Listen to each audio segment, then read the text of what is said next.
अस्सलाम वालेकुम। मेरा नाम फ़वाद अहमद है और आप मेरा चैनल नेक्सस कंसल्टेंट देख रहे हैं। आज जिस टॉपिक पे हम वीडियो बना रहे हैं, वैसे तो हमने ज़्यादा वीडियोस पे ही बनाई है कि वीज़ा सक्सेस रेट पे और जो जो वीज़ा अप्रूव्ड हुए हैं उन पे। तो आज हम इस पे बना रहे हैं कि एक स्टूडेंट है, उसका वीज़ा रिफ्यूज़ हुआ है इंटरव्यू में, और उससे क्या क्वेश्चंस हुए हैं और कहाँ पे उससे गलती हुई और उसके रिफ्यूज़ल में क्या लिखा हुआ है। तो इस सब पे हम डिस्कशन करेंगे डिटेल में, और आपको डिटेल में बताएंगे कि अपने इंटरव्यू में आपने वो गलतियाँ नहीं करनी ताकि आपका वीज़ा पे कोई नेगेटिव इम्पैक्ट पड़े। तो उससे पहले अगर वीडियो स्टार्ट करने से पहले अगर आपने हमारा चैनल सब्सक्राइब नहीं किया तो नेक्सस के चैनल को सब्सक्राइब करें और बेल आइकन प्रेस करें ताकि आने वाली तमाम इन्फॉर्मेशन आप तक पहुँचे। तो टॉपिक की तरफ आते हैं। स्टूडेंट उसका इंटरव्यू हुआ था 4 अप्रैल को, और उसका जो रिफ्यूज़ल लेटर था वो नेक्स्ट है 5 अप्रैल को आ गया। तो जो उसके साथ इंटरव्यू में हुए उसको 37 मिनट्स का उसका इंटरव्यू है, जो काफ़ी लेंथी था और काफ़ी डिटेल में हुआ और बहुत ज़्यादा क्वेश्चंस उससे हुए हैं, जिससे थोड़ा सा पजल भी हो गया था। तो रिफ्यूज़ल की रीज़न जो आई है रिफ्यूज़ल लेटर में, उसमें जो वीज़ा ऑफिसर ने लिखा है कि ये डॉक्यूमेंट्स को कॉपी कर रहा था। जो इंटरव्यू के इससे पूछे जा रहे थे तो ये चीज़ें डॉक्यूमेंट्स को देख के बता रहा था। अब ये उसको कैसे वीज़ा ऑफिसर को ये चीज़ पता चली है, तो वो इस तरह था कि स्टूडेंट से कोई क्वेश्चन करता था तो ये काफ़ी टाइम लेता था आंसर देने में। तो 2-3 दफ़ा ऐसा हुआ तो वीज़ा ऑफिसर ने इसको बोला कि आप डॉक्यूमेंट्स जो है आपके पास जो भी ओपन है डॉक्यूमेंट्स आप उनको बंद कर दें, और इसके बाद फिर उसने लास्ट टाइम इसको बोला था कि अगर अब आपने कोई डॉक्यूमेंट्स ओपन किया तो मैं आपका इंटरव्यू कैंसिल कर दूँगा।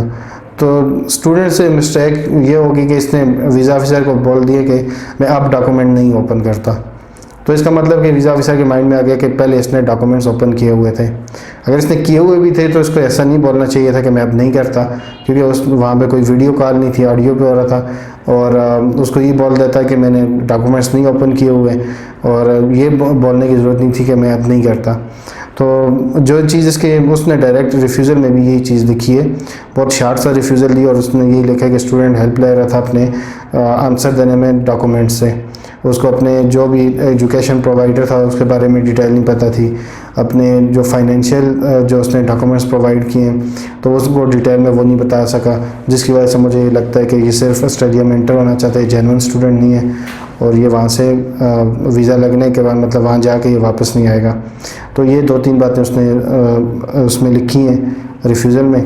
तो ये अगर आपका भी इंटरव्यू आता है तो इस तरह की आपने कोई मिस्टेक नहीं करनी कि आप अपने सामने डॉक्यूमेंट, अगर आप हेल्प ले भी रहे हैं तो आप फिर इस तरह लें कि कोई डॉक्यूमेंट्स की साउंड ना आए, आप कोई डॉक्यूमेंट पेज टर्न कर रहे हैं या आपने कोई चीज़ ओपन की हुई, पहले तो आपको ऐसा कुछ करना ही नहीं चाहिए कि आपको सारे अपनी जो डॉक्यूमेंट्स एम्बेसी को प्रोवाइड किया आपको फिंगर टिप्स पे सारी नॉलेज होनी चाहिए।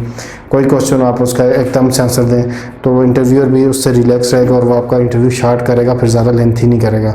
अगर आप इस तरह की कोई हेल्प लेते हैं डॉक्यूमेंट्स से, और उसके बाद फिर आप इंटरव्यू का अगर डाउट होता है तो वो आपके फिर क्वेश्चन में से क्वेश्चन निकालता है, ताकि आप उसको एक दफ़ा इस चीज़ का कोई डाउट हो कि आप किसी चीज़ से हेल्प ले रहे हैं तो फिर वो आपका इंटरव्यू और स्ट्रिक्ट कर देते हैं। तो आपको चाहिए कि आप ऐसा डॉक्यूमेंट्स से कोई हेल्प ना लें, आप खुद ही सारे इंटरव्यू की प्रिपरेशन परफेक्ट करें। और अगर आप हेल्प ले भी रहे हैं तो फिर आप कुछ इस तरह लें कि अगर आपको कोई आंसर नहीं भी आ रहा तो आप स्मार्टली उसको आंसर को देख के आप, अगर इंटरव्यूअर आपको बोल भी रहा है कि अगर कुछ ओपन किया हुआ है तो आप उसको एकदम से डिनाई करेंगे मैंने कुछ भी ओपन नहीं किया हुआ। तो इस स्टूडेंट से मिस्टेक हुई है, और जो स्टूडेंट के उसमें कि ये इतनी बड़ी मिस्टेक नहीं थी, पर ये एक बड़ी मिस्टेक है। आप इंटरव्यू को खुद ही बोल रहे हो कि मैंने कोई डॉक्यूमेंट नहीं ओपन किया, मैं अब डॉक्यूमेंट नहीं ओपन करूँगा। तो उसको डाउट आ गया और उसने वही चीज़ इसके रिफ्यूज़ल में लिख के दे दी। 37 मिनट्स का इंटरव्यू बहुत लेंथी था। बाकी इंटरव्यू इसने बहुत अच्छे से टैकल किए, आंसर बहुत अच्छे दिए, जो भी क्वेश्चन हो रहे थे उसके परफेक्ट आंसर दे रहा था। पर जो 2-3 मिस्टेक हुई कि उसने जब इससे फाइनेंशियल सपोर्ट कि आप स्टूडेंट के फादर की डेथ हुई है और उसने इसी रिगार्डिंग क्वेश्चन की कि आप खुद को फाइनेंशियली कैसे जो है आप शो करोगे कि आप फाइनेंशियली स्ट्रांग हो, कैसे अपने ड्यूरिंग स्टे जो ऑस्ट्रेलिया में एक्सपेंस है वो कैसे अफोर्ड करोगे। तो इसने अपनी बैंक स्टेटमेंट तो इसकी अच्छी थी, स्ट्रांग थी, एक 5 मिलियन की थी और इसके अपने अकाउंट में 3 मिलियन की इसके मदर के अकाउंट में थी। पर वो इसके अलावा जो और सोर्स ऑफ इनकम था उसके बारे में पूछना चाह रहा था, जो स्टूडेंट नहीं उसको ये आंसर दे सका। और वो ख़ुद भी स्टूडेंट बोल रहा था कि उस टाइम पे मेरे माइंड में ये चीज़ नहीं है कि मैं उसके क्वेश्चन को अंडरस्टैंड नहीं कर सका। तो यही बातें उसने सेम रिफ्यूज़ल में 2-3 बातें लगाई हैं।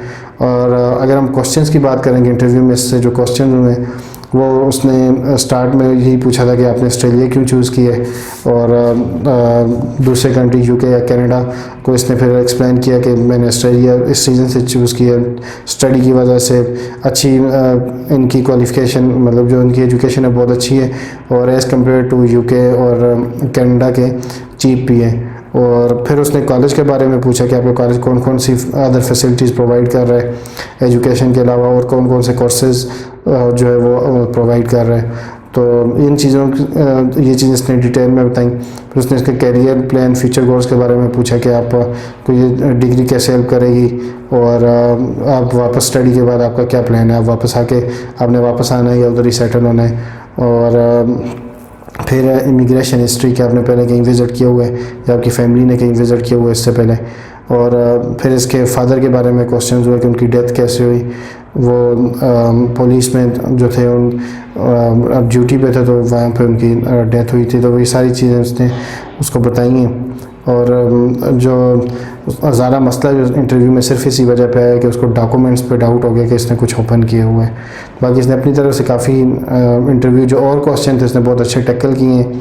पर इसके जो इंटरव्यूअर था जब उसको लगा कि डॉक्यूमेंट्स ओपन हुए तो वो इंटरव्यू को लेंथी करता गया ताकि इससे कोई एक मिस्टेक हो।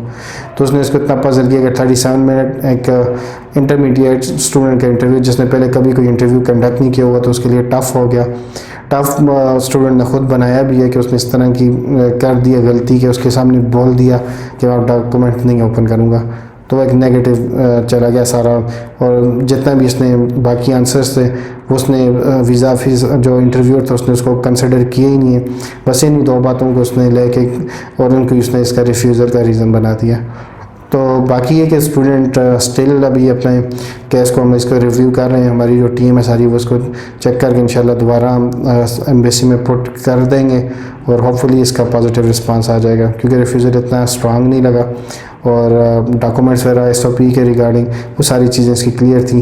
वीज़ा ऑफिसर ने इसको 2-3 दफ़े ये भी क्वेश्चन किया कि SOP किसने लिखी है, तो जिस चीज़ को वो उसको यही था कि किसी इतनी स्ट्रांग SOP स्टूडेंट ने कैसे लिखी है, तो वो उसको इसने अच्छे से कर लिया कि मेरे अपने कज़न की हेल्प से आइडियाज़ मेरे थे और मैंने अपने कज़न की हेल्प से जो SOP लिखी है, तो उसने कज़न की सारी डिटेल्स दी जो इसने प्रोवाइड की।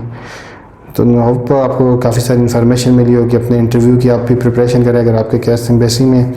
और जो लोग सोचते हैं कि इंटरव्यू नहीं आएगा तो इंटरव्यू कॉल किसी को भी आ सकती है और किसी भी टाइम में आ सकती है, और आप अपने इंटरव्यू की अच्छी प्रिपरेशन करें ताकि आपको कोई भी इंटरव्यू के दरमियान प्रॉब्लम ना हो, आपको कोई डॉक्यूमेंट से हेल्प लेनी पड़े। फ्यूचर में किसी और टॉपिक पर वीडियो बनानी हो तो कमेंट सेक्शन में कमेंट करें, हमारे चैनल को सब्सक्राइब करें। अल्लाह हाफ़िज़।